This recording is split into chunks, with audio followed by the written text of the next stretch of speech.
It is time to get off of the GMC project and go into putting the Z06 back together. So here's what I've done. You know, I've got the motor just about done. I got a little more detail on it to do, make it look prettier. But when I've changed to get bigger fuel lines in than Magnuson supplied with, you know, I ended up running everything -8. 120-pound low impedance injectors. A little overkill on the ignition for something on the street, I promise you that. But I had it sitting here, so it's better on something than it is sitting on the shelf. Let's now talk about the elephant in the room. The Lingenfelter 427 twin turbo car that's going to come back to life. Here's a little bit of what's going on. Racetronics finally has their early C5, and when I say early C5, I guess that's 97 to early 03s. They have the new bucket, aluminum bucket with a 450 liter per hour pump in it. Kind of nice.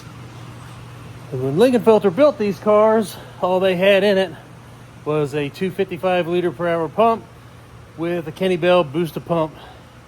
And this car did, I believe when I had it on the rollers all those years ago, we saw close to 800 rear wheel, 790 something.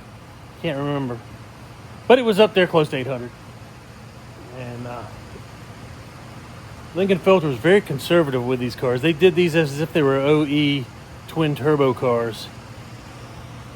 But we'll go in here and we'll pull that pump out of here and change that out and get that all going.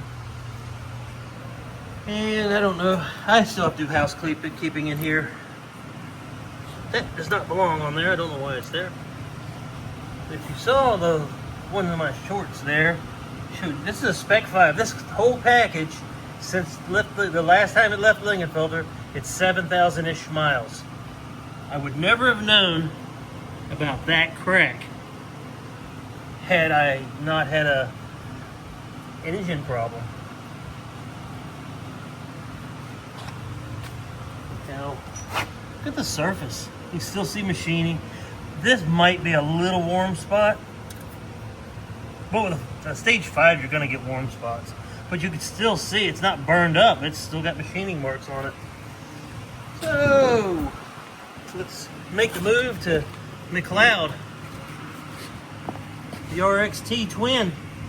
That ought to do the trick. And you'll see what I'm going to show you this picture for. Here's the turbo. The starter's going to be in here. Now this will be relevant in just a minute. There's so much plumbing on here, and the heater hose had to come out and get installed before it goes on because they're water-cooled turbos. They're little turbos, but like I said, Lingenfelter, when they did these cars, they tried to do them as OE as possible. So that makes this Corvette, this C5, pretty much the toughest reinstall of all the C5 I've ever done, and I've done a lot of them. Obviously, since I have a lift, I always drop them out the bottom. But I usually leave the harness hanging, like this is hanging here. Look at all that heat insulation Lingenfelter put on there, because everything in here gets hot. I'm gonna have to unwire this car, battery cables and all, wire it all up on the ground or on the stand, put everything on the cradle, drop the car back on, and do all that. Because everything's just that tight. I don't know why I've been just putting it off a little bit. I mean, yeah, I put it off because I didn't get to have the parts until now. The clutch took a little while to get here. And I got involved in the GMC pretty hard. I wanted to play with it a good bit and get some distance on it. So,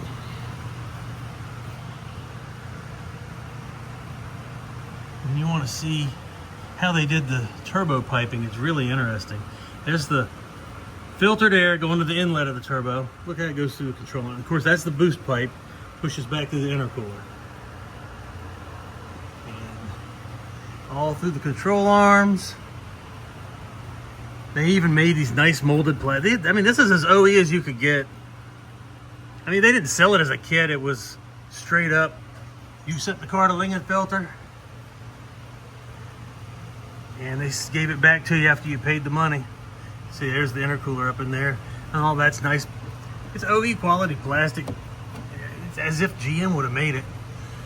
I don't know if they'd run pipe hosing all through there like that. I did make some room here, getting rid of the leaf spring, and we did a set of the Fott coilovers. So that's going to be kind of nice.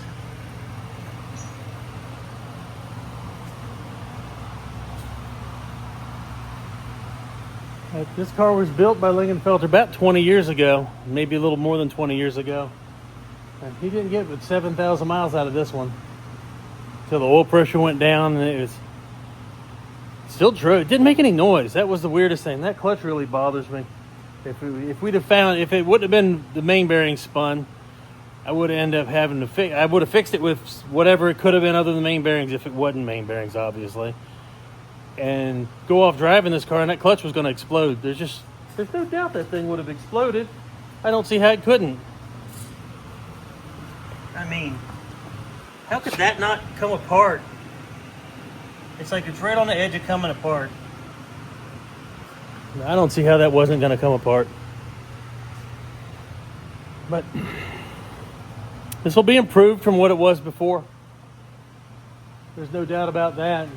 But I mean, just that RXT clutch wasn't out back then. That'd be a lot of easier pedal, and twin discs, so it's going to be a lot better grip, and not a solid disc, so it'll be a lot more pleasure to drive. It won't have any chatter to it. That'll be kind of nice. And the fuel system's going to be way improved. I suppose that I will take video of me putting this car down on the engine and mounting it all back in. Now, I don't know if that'd be interesting or not, but I'm going to do it anyway, so I might as well film it and put it out there for you. I guess that's all I've got going on in this car. Hopefully soon I'll be out taking this thing for a spin, burning these new tires in. All right, I'm going to get out of here for now. Thanks for watching. Y'all have a good one.